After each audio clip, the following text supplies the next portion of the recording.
Hello everybody and welcome to another Twilight Zone retro review. Today it is Season 1, Episode 29, Nightmare as a Child, starring Janice Rule as Helen Foley and Shepard Strudwick as Peter.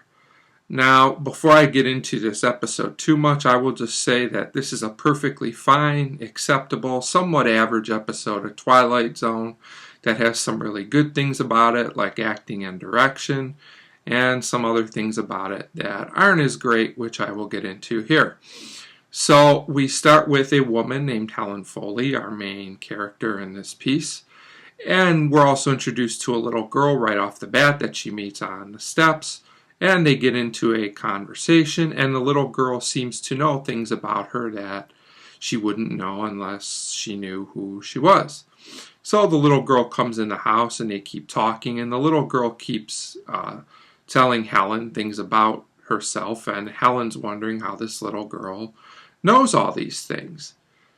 And then they start getting into a conversation about if Helen saw anyone that looked familiar that day. And Helen at first says no, and then she thinks about it more, and she says maybe someone did look familiar. In front of the schoolyard today, because Helen is a teacher. So the little girl goes on to say that she's scared of the man that was in front of the school, and Helen's not really sure why. And then someone comes to the door. The little girl runs off. So Helen answers the door. The man's name is Peter. And they have a conversation, and he starts, he says he knew her mother years ago. He worked for her mother, and he starts asking some questions about if Helen remembers, what happened to her mother. Apparently, her mother was killed, and it was never found out who committed this crime. And she tells him she still can't recollect who it was. She's never been able to remember. And at this point, I think it's pretty obvious what's going on here, and I think it's played out a little bit too much. It's obvious at this point. It was even obvious the first time I watched this that Peter is the killer, and they just kind of go on and on and on about this, and like I said, it's pretty obvious. It seems like he's kind of satisfied and ready to leave, but then Helen mentions that there was a little girl there and he knows nothing about this. And she says the little girl's name was Marky. And then he really perks up and he says, your nickname was Marky when you were a girl. Then Helen starts hearing singing and they keep talking. Peter cannot hear the singing, but he's definitely suspicious as to what's going on. So he shows her a picture of herself as a little girl, and of course the picture is the same little girl that came to visit her earlier. So now we obviously know that the little girl was her, but this is really the biggest flaw in the episode. She doesn't know it's her. It's now completely obvious that it's her, but yet she still can't figure it out. Now maybe she really does know and she just chooses not to because she doesn't want to bring up the painful memories. That might be a plausible explanation. But even if that is true, they just keep going on and on with her trying to figure this out through the rest of the episode. And because we as the audience know, this goes on for too long, in my opinion. So, Peter actually leaves, I think. They don't really show him leave, but I'm assuming he leaves. And Helen has a flashback. She hears the singing again.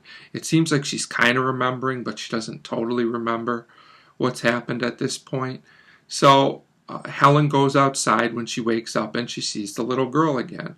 They start talking again. And like I said, the scene just keeps going on and on. And it's now completely obvious that the little girl is her, but the little girl actually comes right out and tells her this, and she still seems reluctant to believe it, which seems a bit odd at this point. But when the little girl tells her for sure it's her, it seems to finally hit her.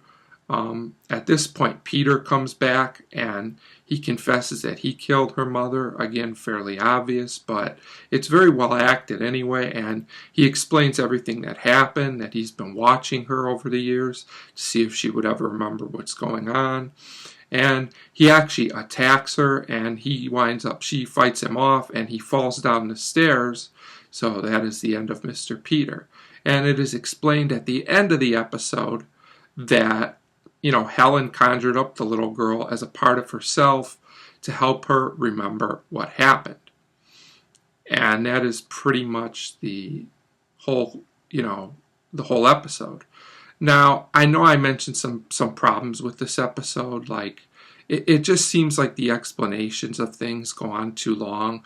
This is one of those episodes that seems a bit padded, but I thought the acting was really good in this episode. I liked the way it was directed and shot as well. And ultimately, maybe audiences, again, back at the time when this was made, late 50s, early 60s, weren't as in tune with what was going on. Overall, I did enjoy watching this episode. It's just one of those episodes that seems obvious, but that doesn't automatically make it bad. But I can't give it a great score because of that. It does have a nice mood and atmosphere to it. And overall, I'm going to give Nightmare as a Child a 2.5 out of 5. 2.5 out of 5 for Nightmare as a Child. Thanks for watching.